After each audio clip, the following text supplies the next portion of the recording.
I'm Ivan Alexander, a master's level behavior clinician, and this is King Junkie Talks. This is a King Junkie production. Today's topic for discussion is why corporate America doesn't understand Gen Z. Now, technically, behavioral psychology, ABA, and organizational behavior management would explain this through concepts like reinforcement systems, performance diagnostics, feedback loops, organizational contingencies, and behavioral systems analysis.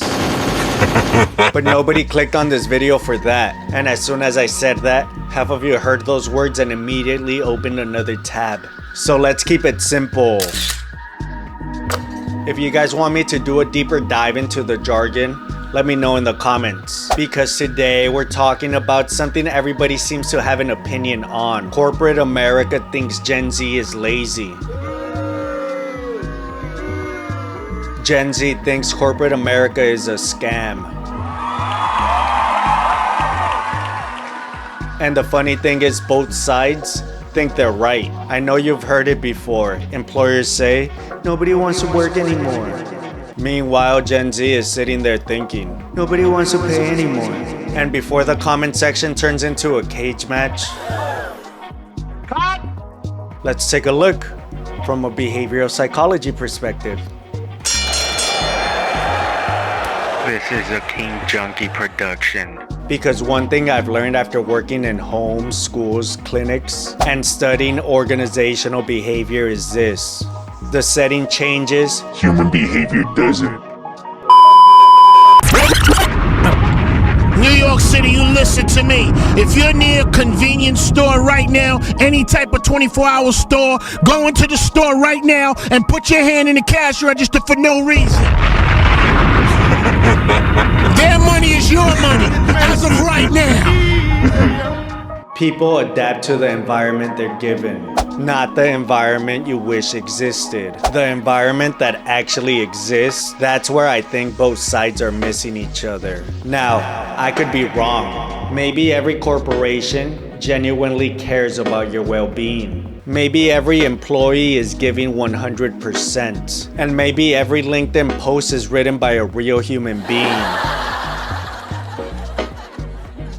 But let's keep going. Corporate America looks at Gen Z and says, they're entitled, they're soft, they're not loyal. They don't want to work. Gen Z looks at corporate America and says, you're out of touch. You're underpaying people. You're replacing humans with spreadsheets. And now you're replacing spreadsheets with AI. At this point, the only human left in the company is the guy sending the layoffs. And corporate America wonders why Gen Z is skeptical. From Gen Z's perspective, that's not cynicism.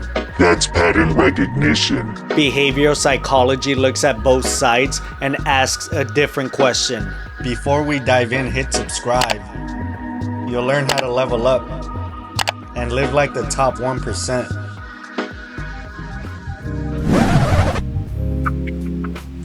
Oh, you're back. Great. Now I know you're serious. So, a quick recap. Gen Z saw the pattern. Corporate America called it cynicism. Behavioral psychology calls it data. Now, what is reinforcing the behavior? Because that's a question almost nobody is asking. See, most people explain behavior with opinions. Behavior analysts explain behavior with patterns. That's a big difference. For example, older generations were told, work hard, stay loyal, keep your head down, and eventually you'll be rewarded. Gen Z watch people do exactly that, then get laid off over Zoom. Get replaced by an email, or even worse, get replaced by a LinkedIn post, thanking them for their years of service. And then companies wonder why loyalty isn't exactly trending right now. That's like America starting another war that nobody agrees with, and then acting surprised when nobody wants to sign up.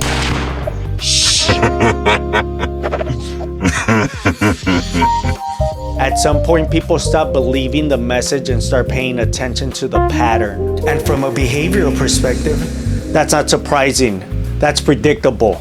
Because people adapt to consequences. And this is where things get interesting. Most companies say they want innovation. Then somebody has a new idea and immediately gets told, That's not how we do things here. Companies say they want leadership. Then an employee challenges a broken process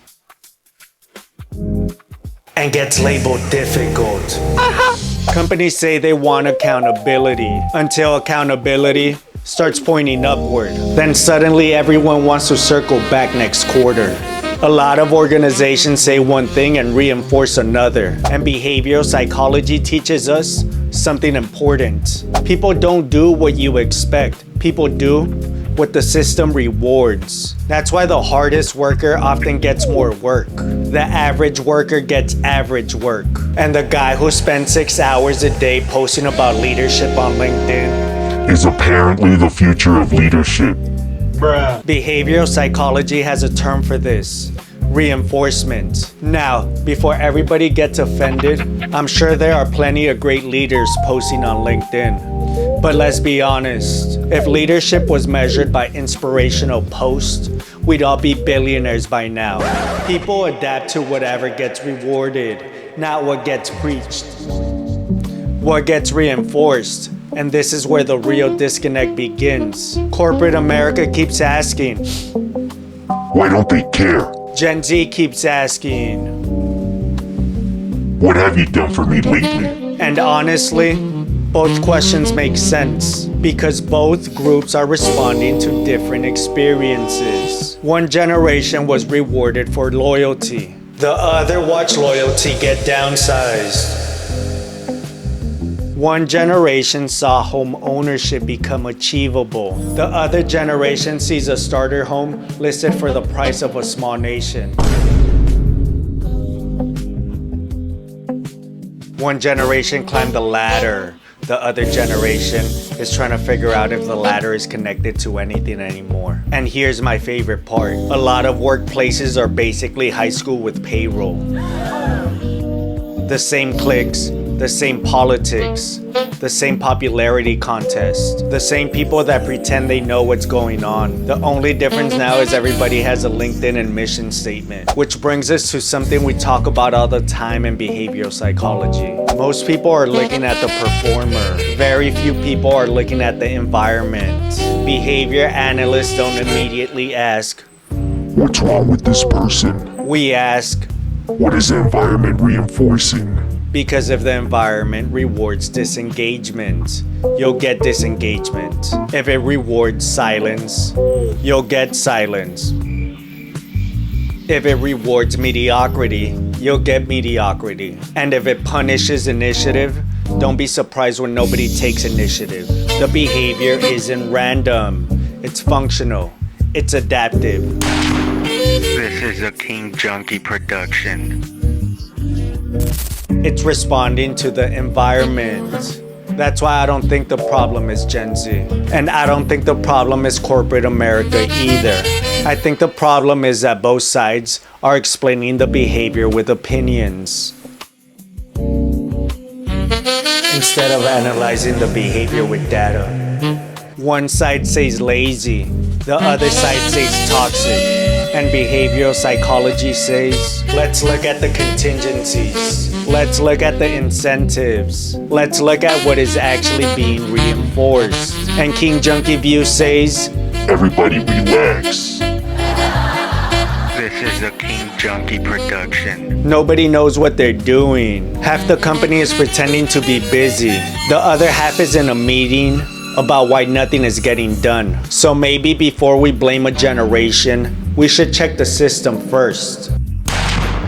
This is a King Junkie production. And no, that doesn't make you a communist.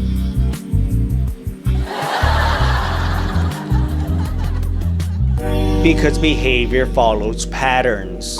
And when people start behaving the same way, that's usually not a character problem. That's a system problem. Most companies don't have a people problem. They have a reinforcement problem. Most employees don't have a motivation problem. They have an environment problem. Because people adapt to the environment they're given, not the environment you wish existed. The environment that actually exists. The setting may change, the principles do not. So before we ask why Gen Z doesn't fit into corporate America, Maybe we should ask a better question. What kind of behavior is corporate America actually producing? Because every system trains people into something. The real question is, what is it teaching them to become? This has been King Junkie Talks. Let me know what you ladies and gentlemen think.